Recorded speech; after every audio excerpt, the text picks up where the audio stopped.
Walking by Matt Samet, January 2nd, 2013.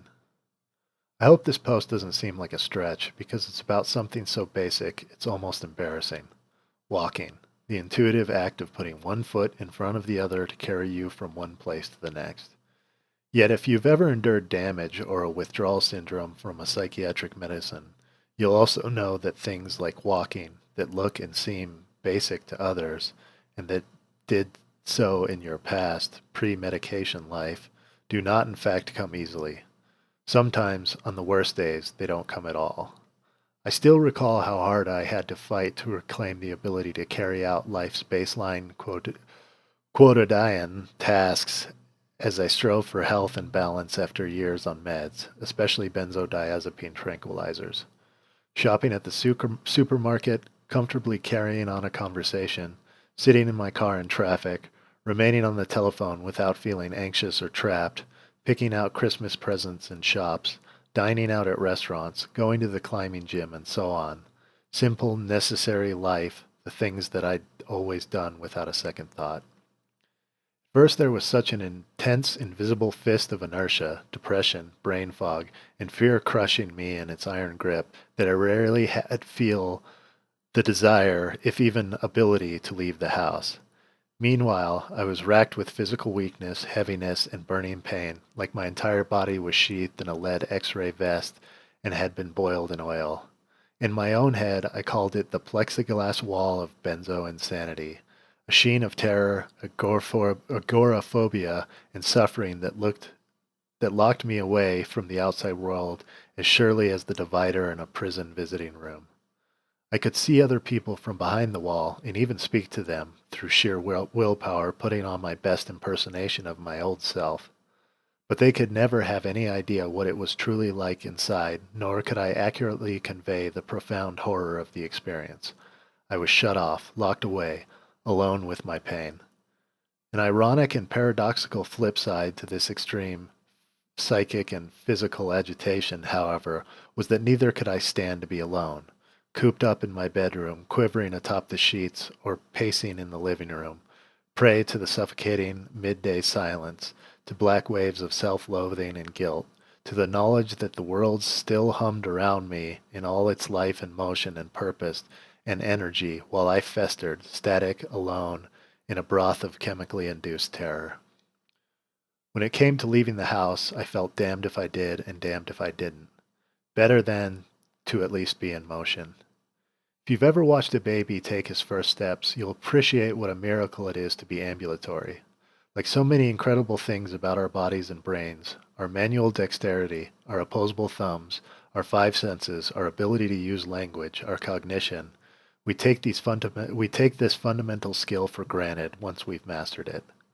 With walking, usually it requires something like a broken leg or injured knee for us to realize how good we had it. But if you watch a baby learning to walk, you'll see what a monumentous event, a privilege and pleasure it is. First he figures out how to crawl, and is content with that for a while, scuttling about the floor to explore all those nasty, dusty nooks and crannies he's been eyeing for months. But soon that's not enough, and he's crawling his way upright on coffee tables and chair legs and bookshelves, surveying his domain from his new wobbly perch. Then he wants to see more, to travel horizontally. He shuffles along the couch, holding onto the cushions and taking sideways crab steps. And then this no longer suffices. He'll clasp your hand and demand that you walk him about the room, in loops and circles ad infinitum, until the both of you collapse with exhaustion. And then finally he takes his first unassisted step, and his face lights up with the possibility and joy. He's walking. This is what it means to be human. This is what it means to be free. This is what it means to be alive. Not coincidentally, early into my first years after stopping benzodiazepines, when I was rife with dozens of crippling symptoms, many of my dreams centered on walking. This one simple act, walking. I remember one dream in particular in which I found myself laying in bed and then realized I needed to shut off the lights before going to sleep. I walked across the room fluidly and easily and switched off the light without a second thought. This was the old me, so naturally doing something, a small gesture we all take for granted. This was not the new me. the one beset by fiery pain, cramps, tremors, difficulty breathing, and a rubbery head-to-toe weakness. The one who would have had to stumble and lurch across the carpet like the Frankenstein monster, panting to reach the damned light switch. The dream felt like a vision, like one of those rare and precious imaginations you have as a child in which you can fly. I now saw what a gift it was to simply walk across a room unself-consciously. From that point forward, I vowed to walk as much as my body could withstand until it became second nature again, till it built me up stronger and stronger and stronger again, step by hard-fought step. Fortunately for me, I also had and still have a large dog who must be walked every day or he'll freak out and demolish the house. During my worst year breaking free of meds, 2005 to 2006, this big brindled hound dog was still a puppy, but had rapidly grown to his current size of 80 pounds. Even now, closing in on 8 years old, he still needs at least an hour's walk every day or the shenanigans start. The trash gets upended and strewn across the kitchen floor, pillows pulled from the couch and tossed helter-skelter, the wood floor scuffed as he runs back and forth in nutso mode, yowling until you put on his head harness and trot him out the door. And so I walked, as far as I could, as far as my body would tolerate, as far from the house as the benzophore permitted me to stray. At first just around the block, then 2 blocks, and then 3, the dog ever tugging at his leash. Soon I ventured on miniature hikes, onto a few gently inclined feeder trails leading into the grassy, rocky, open space of Mount Sanitas, above the house I was renting in Boulder, Colorado. I would go as far as possible, as long as my legs held out and the hyperventilation didn't torture me, as deep into my fear of being out and about as I could handle in such a fragile state. The world looked giant then, immense, towering, hissing, surreal, almost like a fake Hollywood backdrop or enormous mural, but also so beautiful, like I was visiting a strange and exotic alien planet. Then when I could go no further, I would turn around and head home. I have heard from many benzo people that they are often too weak or in too much pain to walk. I often felt that way as well, and as I took the first step on many an outing, I felt similarly. This, I just could not do it. But I would go nonetheless. I had no choice. Either I go out and walk the dog or all hell broke loose at home. Over time I began to notice that if I just keep moving as slowly as I needed to, at some point, usually 10 or 15 minutes into the walk, I would start to feel better. My muscles would loosen up, my breathing would slow to a more natural, quicker inhale, steadier exhale. I'd start to feel warm and secure in my own body, and my pace would quicken almost effortlessly. Over the next few years, my walks grew from a half hour to an hour to 2 hours. Soon I could incorporate hills again. Not long thereafter, I began to hike, slowly on the steep rocky paths you find all over the Colorado foothills. As I re-immersed in my primary sport of rock climbing, I was soon able to approach climbing areas I'd been avoiding because they sat atop large hills an hour or more from the car. Now, having done so a couple years ago just to see if it was possible, I walked all day, 8 hours, without stopping. One of the few times I've worn the dog out so much that he slept straight through the next day. To me, walking is a beautiful thing. It's free, it's always available, and you can do it alone as a form of meditation and communion with the world and with nature.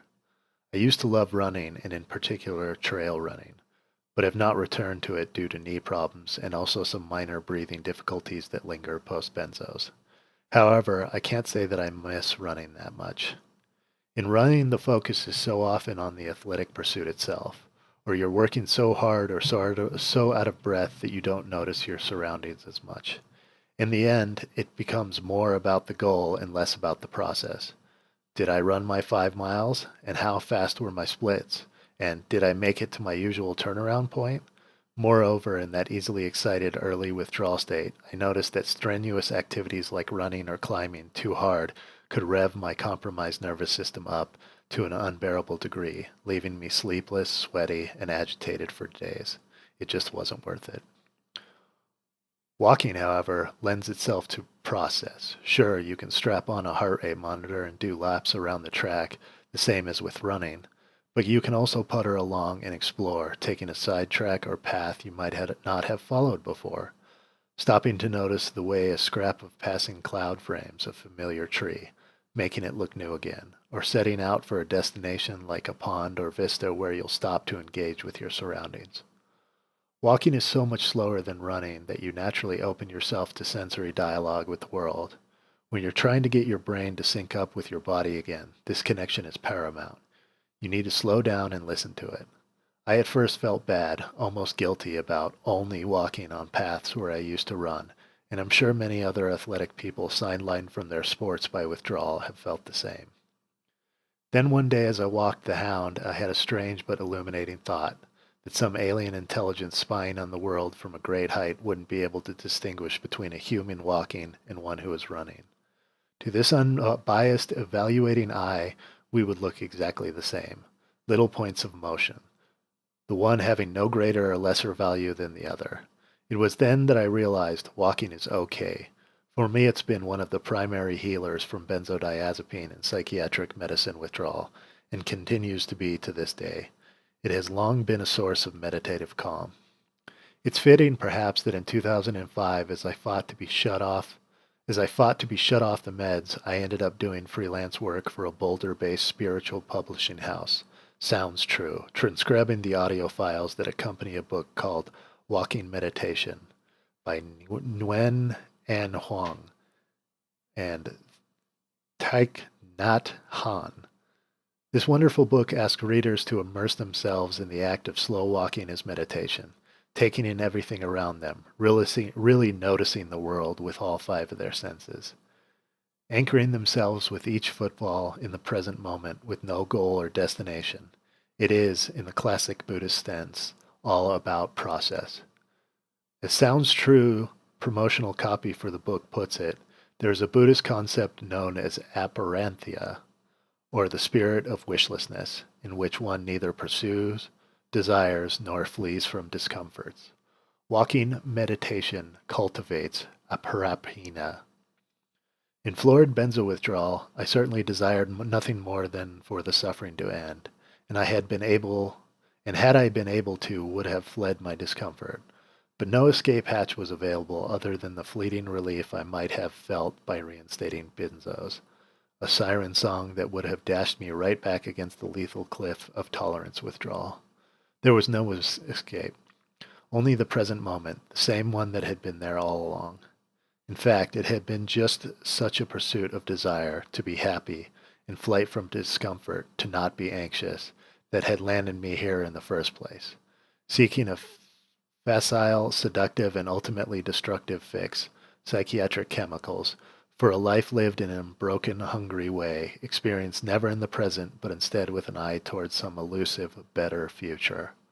All along, it was the core issues that needed evaluation, and now I stood face to face with them in the mirror each morning, my eyes as saucered as a panicking horse as I peered into the cluttered basement of my soul and steeled myself to survive another day in hell. And so I walked. I walked because I had to for my dog, and because I couldn't stand not to remain alone in the house all day with the toxic fear. And then I walked some more, and more again. With each footfall, I became me again, foot by foot, yard by yard, mile by mile. You could almost say then that by getting through withdrawal this way, I learned, naturally, inadvertently, even accidentally, to cultivate apriantia. Given the choice between sublime wishlessness and pacing the living room, wringing my hands in torment, it was a no-brainer to put on my shoes, lace them up, leash the dog, and head out the door.